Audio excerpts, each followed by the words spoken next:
ગુજરાત સરકારે જમીનને લગતા વિવાદ ટાળવા અને કુટુંબમાં વારસાઈમાં મળતી જમીનની પ્રક્રિયા સરળ બનાવવા તળિયા છાટક ફેરફાર કર્યા. ફેરફારો તો 2024માં અમલી બની ચૂક્યા.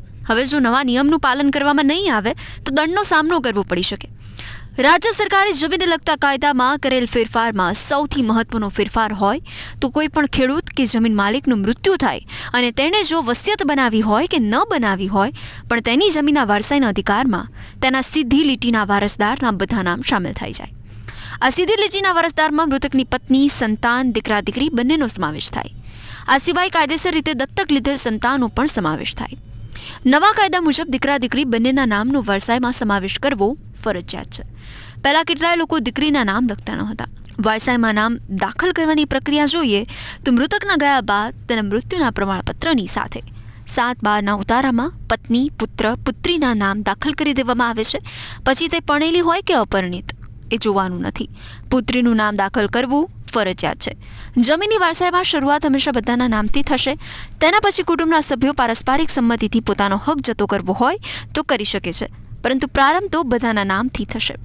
આને કારણે સૌથી મોટી શાંતિ એ હશે કે કાયદાકીય પ્રક્રિયા સુગમ થશે.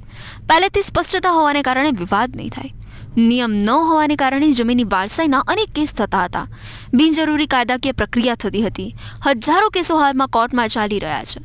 નવા નિયમના કારણે ભવિષ્યમાં આ પ્રકારના કેસો થતા અટકશે. આ સિવાય અન્ય મહત્વનો નિયમ એવો છે કે જો તમારી પાસે 10 વીઘા જમીન હોય ને તેનાથી 9 વીઘા જમીન ખેતી માટે ઉપયોગમાં લેતા હોવ તો ખેતી અને બિનખેતી બંનેની જમીનનો સર્વે નંબર જુદો જુદો કરવો ફરજિયાત છે. બંનેના હિસાબ જુદા જુદા રાખવા પડશે. બિનખેતીની જમીન એને પણ કરવી પડશે. ચાલુ વર્ષથી જો જમીન માલિકે નિયમનું પાલન ન કર્યું તો તેની વારસાઈની અરજી પહેલા સ્તરે રદ થઈ જશે. બીજા શબ્દોમાં કહીએ તો રાજ્ય સરકારની આ સ્પષ્ટતાને કારણે ખેતીની જમીન વાસ્તવિક ધોરણે કેટલી છે તેનો અંદાજ આવશે. અને જ્યારે પણ વળતરની ચૂકવણી કરવામાં આવે ત્યારે આ બાબત ઘણી ઉપયોગી નીવડતી હોય છે. આ સિવાય ખેતીની જમીનની વાસ્તવિક સ્તરે નોંધ થતી ખેતીની જમીનની સાથે સાથે તુલનામાં કૃષિની ઉપજનો પણ અંદાજ લગાવવામાં સરળતા રહેશે. કદાચ આ નિયમને કારણે રાજ્ય સરકારને આખા રાજ્યમાં પહેલી વખત ખેતીની સાચી જમીનનો અંદાજ આવશે. આ ઉપરાંત જમીન માલિકના કે ખેડૂતના કુટુંબને હંમેશા પ્રશ્ન મૂંઝવતો રહ્યો છે કે જો તેની જમીન પર લોન ચાલતી હોય તો વારસાઈ થઈ શકે ને. આ પહેલા રાજ્ય સરકારનો વર્તમાન નિયમ ન હતો ત્યારે ખેડૂત કુટુંબોએ ખાસી મુશ્કેલીનો સામનો કરવો પડતો. તેમાં પણ જમીન પર બોજો હોય ત્યારે વારસાઈ કરાવતા નાકે દમ આવી જતો. પરંતુ નવા નિયમમાં રાજ્ય સરકારે સ્પષ્ટ જણાવી દીધું કે ખેડૂત કે જમીન માલિકની મિલકત પર બોજો હશે તો પણ વારસાઈ તો થશે જ. ફક્ત જમીન પર બોજો હોવાને કારણે વારસાઈ અટકશે નહીં. રાજ્ય સરકારે વારસાઈની જે પણ પ્રક્રિયા જમીન માલિક માટે નિયત કરેલી છે તે બોજા છતાં પણ થઈને રહેશે. જમીન પર બોજા હોવા છતાં સીધી લીટીના વારસદારો તે જમીનના વારસદાર બની શકે છે. ભવિષ્યમાં જ્યારે જમીન વેચવી હોય ત્યારે જમીનને બોજા મુક્ત કરવા તેના પર ઋણ ચૂકવી દેવું પડશે. તેના પછી તમને બોજા મુક્તિનું પ્રમાણપત્ર મળશે. તેના પછી જ તેઓ જમીનનું વેચાણ કરી શકશે. રાજ્ય સરકારે નવા નિયમમાં વારસાની પ્રક્રિયાનો સમયગાળો નિયત કરેલો છે. જમીન માલિકના મૃત્યુના 5 વર્ષની અંદર વારસાઈ કરાવી લેવી પડશે.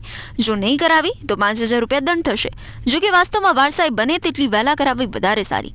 નહીં તો પછી સમય જતાં તેમાં વધુ ને વધુ નામો ઉમેરતા પ્રક્રિયા વધુ જટિલ બને છે. તેની સાથે આ પ્રક્રિયા વધુ ને વધુ ખર્ચાળ બનવા લાગે. આ સિવાય જમીન વારસાઈના નિયમમાં સૌથી વધારે વિવાદ સગીને લઈ થાય છે. સૌથી પહેલી વાત એ છે કે વારસાઈમાં શું સગીનું નામ દાખલ કરી શકાય. નવા નિયમ વારસાઈમાં હવે સગીનું નામ પણ દાખલ કરી શકાય છે. પહેલાં થઈ શકતું ન હતું કારણ કે સગીર 18 વર્ષની વય પછી સહી કરી શકતો નથી, એટલે કે કાયદાકીય રીતે તેની સહી માન્ય ગણવામાં આવતી નથી. પણ નવા નિયમ મુજબ સગીરનું નામ સીધી લીટીના વારસદારમાં આવતું હોય તે જમીનની વારસાઈમાં દખલ કરી શકાય છે. આ સિવાય જો કુટુંબને કોઈ અણધાર્યા સંજોગોમાં જમીન વેચવાની ફરજ પડે તો જમીન વેચવા સ્થાનિક કોર્ટમાંથી મંજૂરી મેળવવી પડે. જમીન વેચાણ માટે કોર્ટની મંજૂરી શરતી મંજૂરી મળી છે અને તેમાં જમીન વેચાણની રકમમાં સગીરનો હિસ્સા જેટલી રકમની રાષ્ટ્રીયકૃત બેંકના એફડી કરવાની હોય છે. આ એફડીની રસીદ સ્થાનિક કોર્ટમાં જમા કરાવ્યા પછી જ કોર્ટ તેના વેચાણની સંપૂર્ણ છૂટ આપે છે. તેના પછી આ પ્રક્રિયા પૂરી થાય છે અને આને કારણે ભવિષ્યમાં જમીનને લઈ કોઈ વિવાદની સંભાવના રહેતી નથી. બિનજરૂરી કાયદાકીય પ્રક્રિયાને કોઈ અવકાશ રહેતો નથી.